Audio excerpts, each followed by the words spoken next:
boa tarde. É um prazer estar aqui.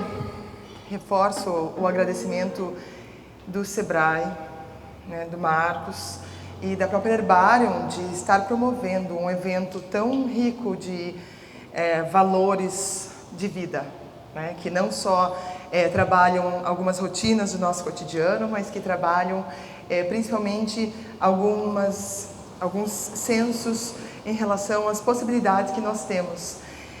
E brevemente eu vou só contar um pouquinho. Meu nome é Gabriela, eu sou a proprietária do restaurante Quintana, que aí há 11 anos a gente vem com essa proposta de gastronomia aliada à sustentabilidade e cultura. Mas eu vou resgatar um pouquinho da minha história só para sintetizar a esse evento de hoje. Então, aos 15 anos eu saí de Curitiba, eu sou curitibana, e fui fazer um intercâmbio fora e me deparei, aquela história, quem é daqui sabe, quem não é bom conhecer um pouco mais da onde estamos. Curitiba sempre teve uma cidade com uma cultura muito interiorana, mas mais do que interiorana, é uma cultura muito reservada. E aí eu saio daqui achando que o mundo era como era em Curitiba e de repente eu vou para uma cidade de 1000 habitantes nos Estados Unidos, no estado de Oregon, super pequena, que pouco tinha, mas de repente tinha um universo muito mais aberto do que a minha cidade, que na época tinha lá seus 2,5 milhões de pessoas. E aí eu falo, meu Deus, o mundo é muito mais amplo e eu tenho muito mais possibilidades. E foi muito bacana, porque a saída para fora me abriu o olhar para que realmente eu precisava conhecer mais do mundo. Eu entendi que aquele meu entorno que eu convivia ainda era muito limitado e que tinham outras possibilidades. Então, não sei qual é a minha geração, acho que é essa última que você falou, brincadeira. Mas eu sei que essa geração, ela ansiava por realmente desbravar esse mundo. Eu acho que a Luana já foi muito feliz em estar trazendo um pouquinho dessa sintetização, mas que eu perceba que a gente trazia aqui em Curitiba um pouco desse conservacionismo e uma compreensão no Brasil de que aquilo era feito dessa forma, porque era feito dessa forma. Só isso. Não existia um porquê, não existia o histórico que vinha disso. E lá fora me abriu esse olhar para essa questão. Então, depois da saída para os Estados Unidos, eu acabei voltando, realmente tendo a certeza de que não era aqui ainda que eu queria voltar e retornar aqui em Curitiba. Fui buscando outras referências para que eu pudesse trabalhar com a minha paixão, que eu descobri lá nos Estados Unidos ser o setor de alimentação e o setor de serviços como um todo.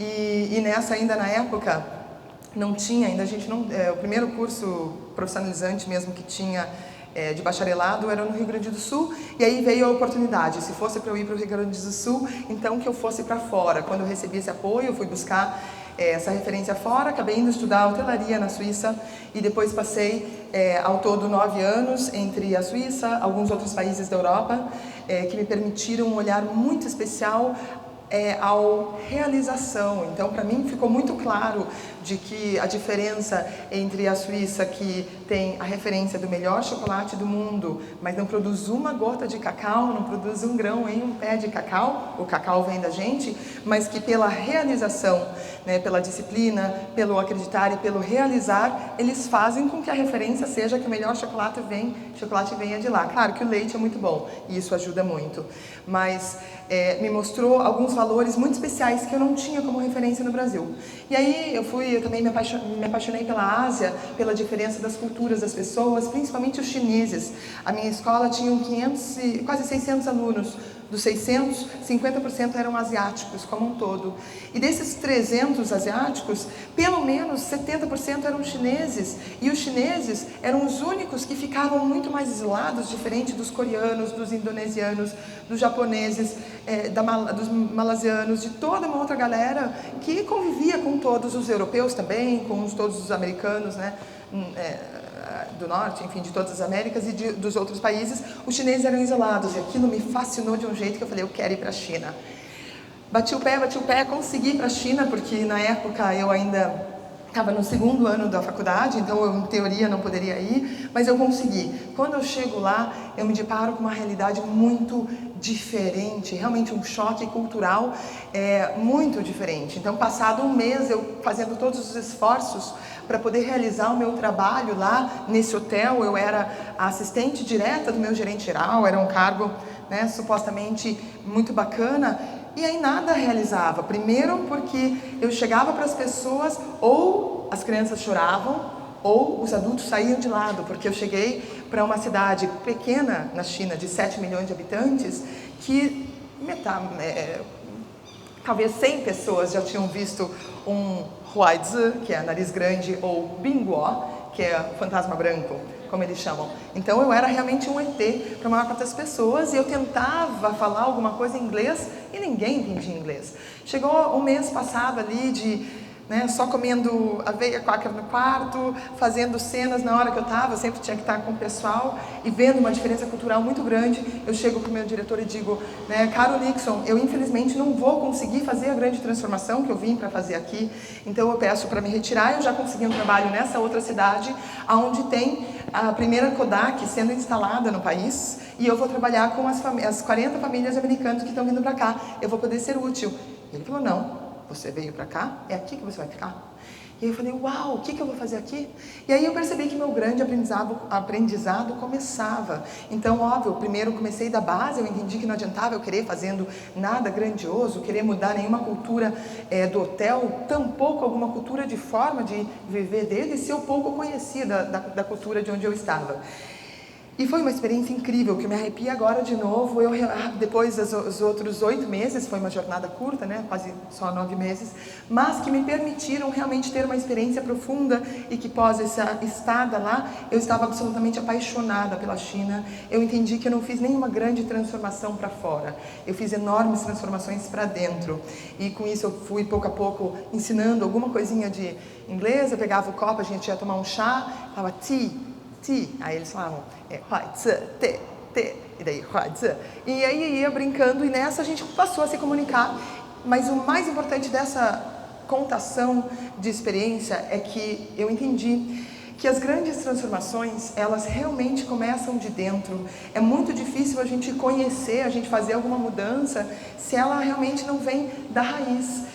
A cultura chinesa, eu passei daí a ler e estudar muito sobre a cultura chinesa, então tentava entender por que eles não contavam muito sobre a história da China, mesmo Mao Zedong, que me fascinava pela força desse homem, dessa pessoa e político que fez, há 50, 60, 70 anos atrás, já se passaram 20 anos que eu estava lá, mas quando eu estava lá faziam 50 anos que ele estava presente, e fez com que muito da cultura fosse perdida e ao mesmo tempo também preservava, porque ninguém falava sobre ele, porque o risco de perder suas famílias, de perder todo seu berço era muito grande. Então eu saio de lá com uma força, entendendo que a raiz é muito importante. Volto para a Europa, vou para os Estados Unidos, vou dar aula numa faculdade, fico 2 anos lecionando, até que eu falo, não, eu quero conhecer um pouco mais. E aí comecei a fazer minha primeira abertura de hotéis nos Estados Unidos. E foi uma experiência linda, que eu tive a certeza que eu nunca mais queria continuar, porque era uma trabalheira que enquanto eu trabalhava nas outras, eu trabalhava lá 20 horas, 15 horas por dia, beleza, era muito trabalho, era puxado, mas de repente eu passei a trabalhar 26 horas por dia. Óbvio que eu caí doente, que chegou um ponto que eu falei, isso eu não quero, mas a experiência de fazer o que eu não queria foi muito importante para eu ter certeza de que aquele não era o caminho. E eu não desisti no meio, eu fui até onde a situação realmente poderia caminhar sozinho, onde encontrei pessoas e treinei pessoas para poderem dar continuidade ao trabalho, para que eu não fugisse. É isso mesmo, gente? Isso é uma bênção. Vocês têm noção da bênção que é uma chuva nesse dia quente? Sabem como as plantas estão felizes? Vocês sabem como as abelhas vão dançar depois que passar essa chuva? Bom, fechando a história, depois dessa estada também, mais essa passagem nos Estados Unidos, eu volto para o Brasil, e aí sim eu me deparo com uma cultura riquíssima, uma cultura que a cada lado que eu olho é afortunada de diversidade de pessoas, diversidade de alimentação, diversidade de cultivo, diversidade diversidade de tudo. A beleza natural desse país, gente, me arrepio de novo, não existe lugar nenhum. A Tailândia me fascinou por essa diferença. Eu, inclusive, vejo muita semelhança entre Tailândia e o nosso Nordeste brasileiro. E sim, existe várias semelhanças, mas a riqueza que nós temos aqui, esse berço, nenhum outro lugar tem como a gente. E aí eu olhava para o lado, gente, por que a gente não vai muito melhor do que a Tailândia, que hoje tem 70% da sua economia voltada para o turismo? Todo mundo entende o quanto o turismo é importante, consequentemente, até o próprio roubar. Claro que existe, mas o roubar é entendido de que vai comprometer a todos, né? O turista vai deixar de ir e tudo mais. Então, uma mentalidade que se entende alguns valores de raiz e que faz com que digamos que a raiz de uma árvore e o tronco dessa árvore possa crescer em mais harmonia, possa crescer mais forte, possa crescer mais próspero. E aí eu vou tentar entender o que acontece no Brasil, por que a gente reclama do outro, mas esquece de perceber que tem 3 dedos apontando pra gente. De repente, eu não separo o meu lixo porque o caminhão passa e junta tudo. Espera lá, eu não pago isso porque eles esqueceram, eu não dei o troco porque ele não me cobrou. E assim vão tantas questões que a gente reclama, o político não faz isso, mas o que você faz como cidadão? E aí eu fui vendo, falei, gente, o que acontece? E aí eu fui em busca da nossa raiz e comecei a pesquisar um pouco de qual que era a verdadeira cultura brasileira, porque tudo aquilo que eu tinha aprendido nas escolas era que a gente tinha tido uma colonização europeia, e aí veio a tal história do Brasil. Eu falei, mas gente, são só 500 anos, que país jovem. E eu falava com os meus amigos, contava um pouco da referência, e eles, nossa, mas Isabela, é tão jovem assim, o país só tem 560 e tantos anos. É tão pouco. E aí eu fui começar a pesquisar o que é que era a nossa vida aqui nesse país, o que é esse Brasil. E aí me deparei com várias informações, mas uma delas tão valiosa que eu quero compartilhar com vocês, que a gente perdeu metade da riqueza brasileira, dessa riqueza que nos arrepia quando a gente vê aquela grande torcida, quando a gente vê aquele mar incrível, aquela natureza, aquela Mata Atlântica, quando a gente desce a Serra Graciosa, aquilo que nos faz realmente entender que a gente está num lugar sagrado. Metade disso a gente perdeu. Há 500 anos atrás, quando a gente teve a colonização vindo para cá. E é tão sério que a gente esqueceu disso. A gente esquece, a gente vive a nossa vida sem nem pensar que metade da nossa história está sendo cada dia mais massacrada. E ela continua até hoje. A maior história de genocídio do mundo acontece aqui com a gente. E por que isso é importante? Isso é importante porque isso aqui lida com a nossa raiz.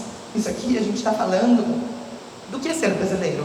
E não existe nação nenhuma que seja nada se ela não reconhecer qual é a sua origem, qual é a sua raça, qual é a sua alma. O que te faz ser brasileiro?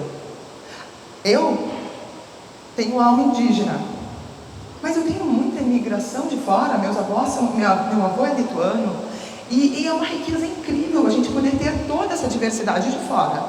Mas é mais incrível ainda quando a gente olha para aquilo que a gente tem, porque à medida que a gente vai mascarando e que a gente vai fazendo de conta e a gente vai não procurando e ignorando saber o que é a nossa raça, o que é a nossa origem, o que nos fez Brasil e o que tinha 30 mil anos antes desses 500 anos.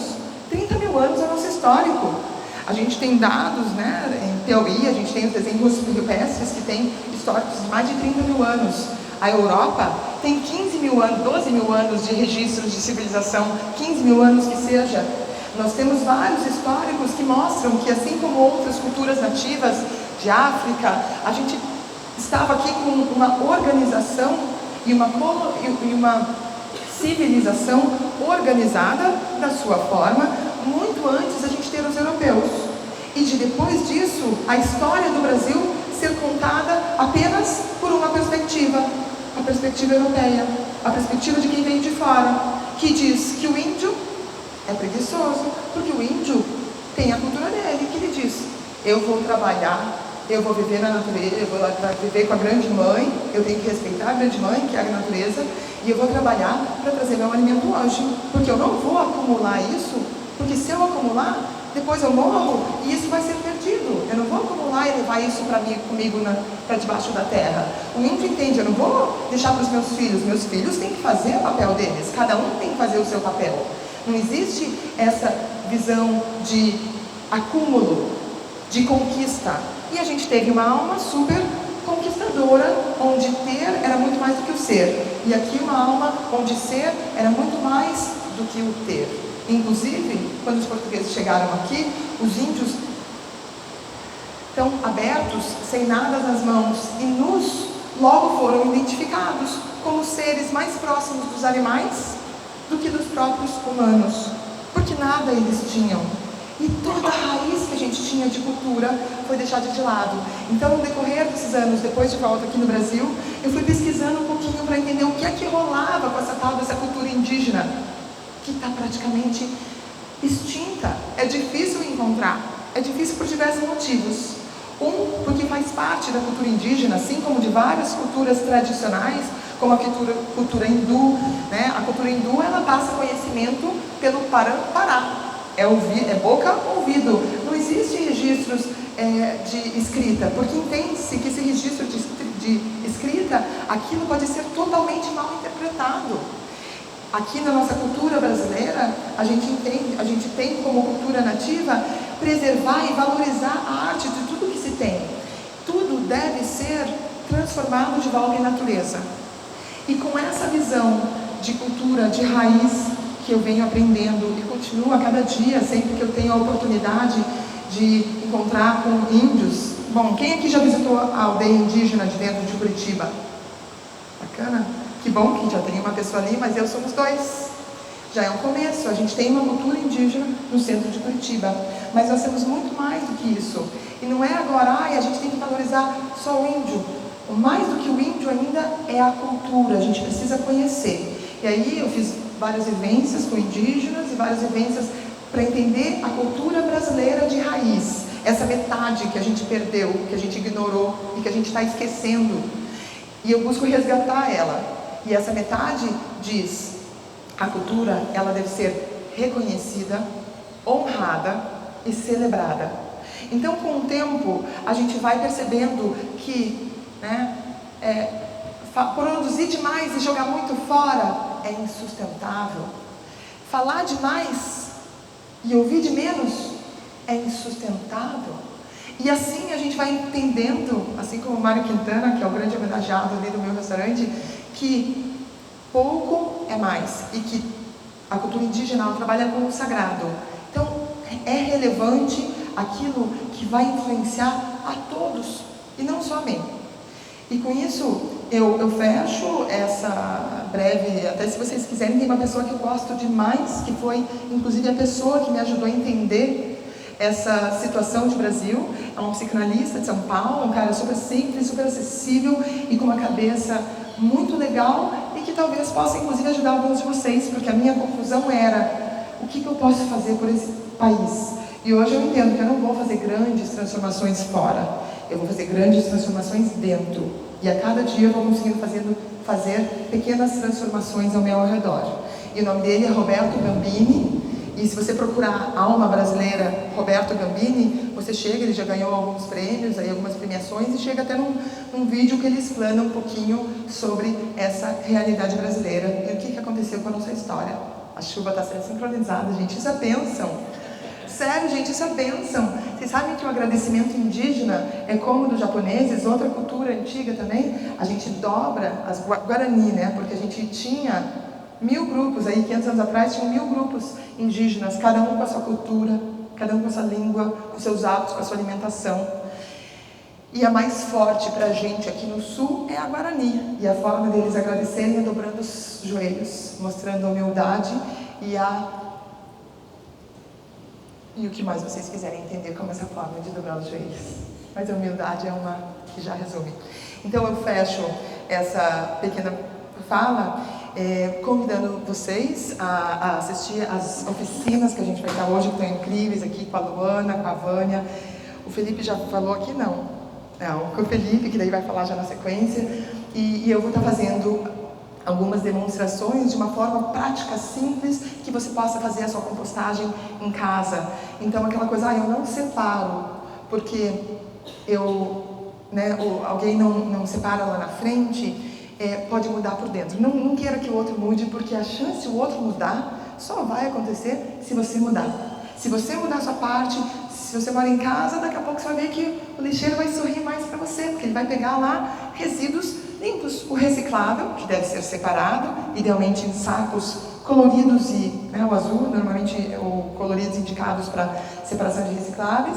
E aí o lixo, que o único resíduo que não é aproveitado, que deve ser o menor de todos, esse a gente leva para o aterro, porque esse aí a gente ainda tem esse sistema ainda enfraquecido, né? A Europa já está muito desenvolvida quanto a isso, mas esse a gente leva. Agora, o orgânico, as sobras de cascas, de frutas, de verduras, as cascas de ovos, né? Toda essa parte, os papéis, os guardanapos, tudo isso, você pode transformar aquilo em vida de novo, para que a gente possa colocar nas plantas, seja na janela, quem mora em apartamento como eu, ou seja, para colocar mesmo e trazer mais vida para a natureza. Eu garanto, gente, uma coisa que eu tenho certeza nessas vivências aí desses 11 anos de Quintana, a transformação corre, a natureza, assim como a gente dá, a natureza nos dá de novo. É tudo um grande ciclo e essa é a nossa grande mãe. Se a gente não cuida da mãe que nos trouxe ao mundo, né, a gente precisa reolhar para onde que a gente tá cuidando. Então vale a gente sempre, né, já tem ditado, mãe é mãe. Então eu deixo esse agradecimento aqui à nossa grande mãe e por vocês por estarem aqui. É isso aí, gente.